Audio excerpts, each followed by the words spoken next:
இங்க யாரையோ வச்சு அவ கொலை பண்ணிருக்கா. ஒரு பொண்ணு சுண்டு வர தொண்டை கிடக்குது.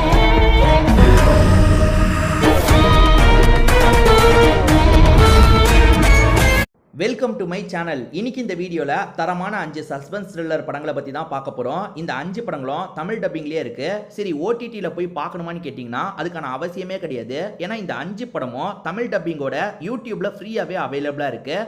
இந்த 5 படத்தோட பிளாட்டை பற்றி சொல்கிறேன். எந்த பிளாட் உங்களுக்கு பிடிச்சிருக்கோ அந்த படத்தை ஃபுல்லாக பாருங்கள். மேற்கொண்டு பேசி டைம் வேஸ்ட் பண்ணாமல் லிஸ்ட்டுக்குள்ளே வந்துடலாம். இந்த லிஸ்ட்டில் நம்ம ஃபஸ்ட்டாக பார்க்க போகிறது ஒரு தெலுங்கு படம் தான். இந்த படத்தோட பேர் தீஸ்மார் கான் அப்படின்றது. ஆதின்றவர் இந்த படத்தில் முக்கியமான ரோல் பண்ணியிருப்பாரு. பாயல் ராஜ்புட்டை பொறுத்த வரைக்கும் ஃபீமேல் லீடா பண்ணியிருப்பாங்க. அதே மாதிரி பூர்ணா ஒரு முக்கியமான ரோல் பண்ணியிருப்பாங்க. நான் முதல்ல இந்த படத்தோட பிளாட்டை பற்றி சொல்கிறேன்.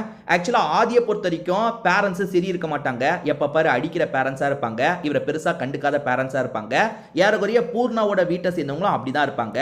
அதனால சின்ன வயசுலேயே இவங்க 2 பேர் சொந்தமாக மாறி இருப்பாங்க. இதுக்கப்புறம் நான் தான் உனக்கு அக்கா அம்மா எல்லாமே, நீ என்னோட தம்பின்ற மாதிரி கூட்டு வந்துடுறாங்க. 2 பேருமே நல்லபடியாக வளரலாம் ஆரம்பிக்கிறாங்க. நம்ம ஹீரோ இருக்காரு பார்த்தீங்களா, பாயல் ராஜ்புட் லவ் பண்றாரு. இவரோட வாழ்க்கை இப்படி போயிட்டு இருக்கும் போது அடிதடின்ற மாதிரி நிறைய பேர்கிட்ட பிரச்சனைலாம் இவர் பண்ணிடுறாரு. இப்படி இருக்கும் போது திடீர்னு பார்த்தா இவரோட அக்கா யாராலையோ கொல்லப்பட்டுறாங்க. மாமா தான் பார்த்து இந்த விஷயத்த சொல்றாரு. உன் அக்காவை யாரோ கொலை பண்ணிட்டாங்க, நீ சில ஆளுங்க கூட பிரச்சனை பண்ணல, அவங்க தான் இந்த விஷயத்த பண்ணிட்டாங்க போல அப்படின்ற மாதிரி சொல்றாரு. இதனால ஹீரோ செம்மையா ட்ரிகர் ஆயிடுறாரு. இந்த மாதிரி நேரத்தில் தான் நம்ம ஹீரோக்கு போலீஸா மாறுற வாய்ப்பு கிடைக்குது. போலீஸாவும் மாறிடுறாரு. அக்காவை சாவடிச்சது யாரு, இதுக்கு முன்னாடி நம்ம ஒருத்தங்கிட்ட பிரச்சனை பண்ணோம்ல, அவன் தான் மனசுல வச்சு இந்த விஷயத்தை பண்ணிருக்கான் போலன்ற மாதிரி பயங்கரமா விசாரணை பண்றாரு. அப்படி விசாரணை பண்ணி அக்காவோட சாவுக்கு காரணம் யாருன்றதை கண்டுபிடிச்சாரா இல்லையான்னு சொல்றது தான் இந்த படத்தோட மீதி கதை. கமர்ஷியலா இந்த படத்தை கொண்டு போயிருப்பாங்க. அதே மாதிரி சின்னதா சஸ்பென்ஸ் எலமெண்ட் இந்த படத்துல டிராவல் ஆகிக்கிட்டே இருக்கும். அக்காவை உண்மையில கொன்னது யாருன்ற கேள்வி இருந்துகிட்டே இருக்கும். கடைசியில தான் அந்த விஷயத்தை ரிவீல் பண்ணுவாங்க. ரொம்பவே நல்லா இருக்கும். இது வரைக்கும் இந்த படத்தை பார்க்காம இருக்கீங்கன்னா ஒன்ஸ் இந்த படத்தை பார்த்துருங்க. இந்த லிஸ்ட்ல நம்ம செகண்டா பார்க்க போற படம் மம்முட்டியோட படம் தான், CBI 3 அப்படின்றது. ஆக்சுவலா CBI பொறுத்த வரைக்கும் மொத்தமா 5 பார்ட் இருக்கு. அதுல 3rd பார்ட் இப்ப தமிழ் டப்பிங்லயே இருக்கு. இது வரைக்கும் பார்க்காம இருக்கீங்கன்னா இந்த படத்தை ட்ரை பண்ணுங்க. ஒரு சூப்பரான கிரைம் இன்வெஸ்டிகேஷன் படம்னு சொல்லலாம். நான் முதல்ல இந்த படத்தோட பிளாட்டை பத்தி சொல்றேன். இந்த படத்துல கோபிகா இருக்காங்கல்ல, ஒரு கிராமத்தை சேர்ந்தவங்களா இருப்பாங்க.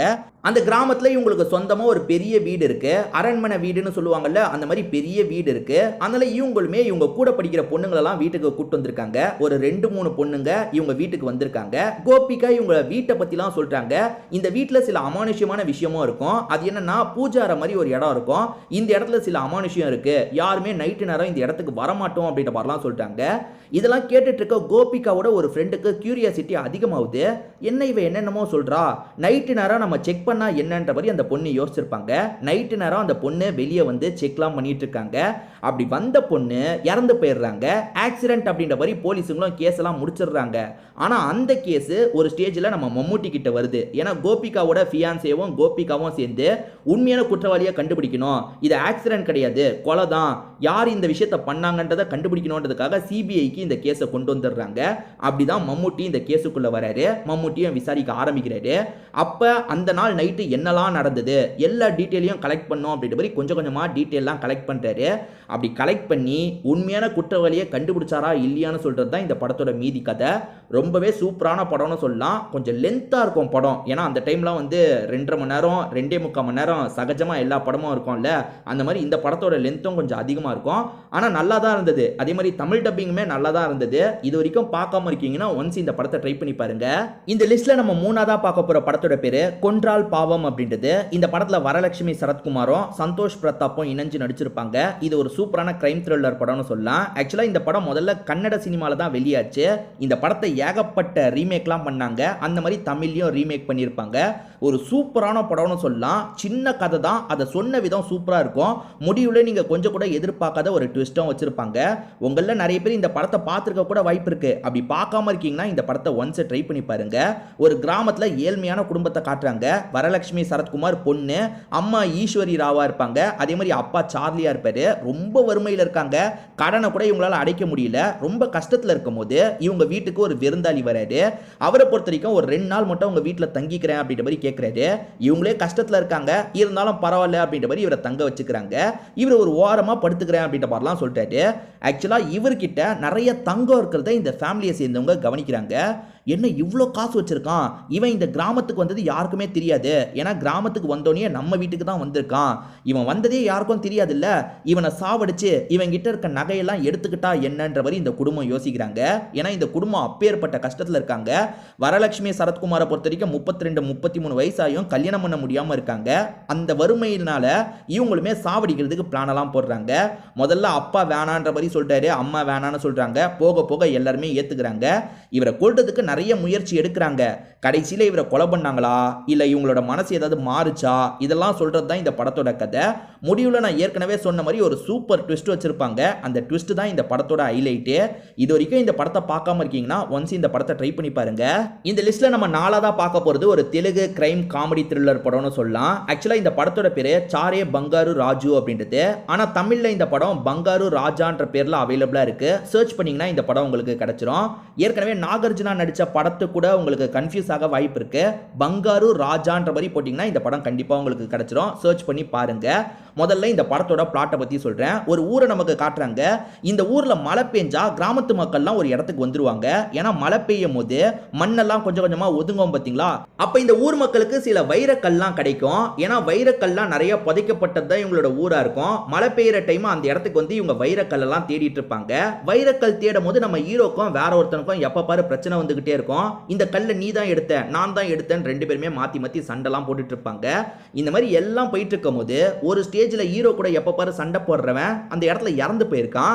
எல்லாருக்குமே ஹீரோ மேல தான் டவுட் வருது. ஏன்னா எப்ப பாரு நீயும் அவனும் தான் சண்டை போட்டுப்பீங்க, நீ தான் அவனை சாவடிச்சிருக்க அப்படின்ற மாதிரி இவர் பக்கம் கேஸ் திரும்ப ஆரம்பிக்குது. இவரை லாக் பண்ணி கூட்டு போயிட்டு இருக்காங்க.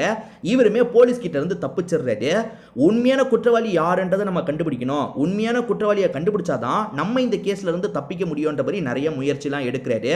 போலீஸ் கான்ஸ்டபிளா இருக்க ஒரு பொண்ணை தான் இவர் லவ் பண்றாரு. அந்த பொண்ணுகிட்டயும் ஹெல்ப்லாம் கேட்கிறாரு. இவர் கூட அடிக்கடி சண்டை போடுற அவனை உண்மையில யாரு சாவடிச்சாங்கன்றதை இவர் கண்டுபிடிச்சாரா இல்லையான்னு சொல்றது தான் இந்த படத்தோட மீதி கதை. சூப்பரான படம்னு சொல்லலாம். இது வரைக்கும் பார்க்காம இருக்கீங்கன்னா ஒன்ஸ் இந்த படத்தை பார்த்துருங்க. இந்த லிஸ்ட்ல நம்ம கடைசியா பார்க்க போறது ஒரு நேரடி தமிழ் படம் தான். இந்த படத்தோட பேரு வேலம் அப்படின்றது. அசோக் செல்வன் தான் இந்த படத்துல லீட் ரோல் பண்ணிருப்பாரு. ஆக்சுவலா அசோக் செல்வன் நிறைய நல்ல படங்கள் பண்ணிருக்காரு. அது ஏன்னு தெரியல, பெருசா வெளியே தெரியாமே போயிருச்சு. அந்த மாதிரி ஒரு சூப்பரான கிரைம் த்ரில்லர் படம் தான் இந்த படம். இந்த படத்துல இவருக்கு ஜோடியா 2 பேர் நடிச்சிருப்பாங்க.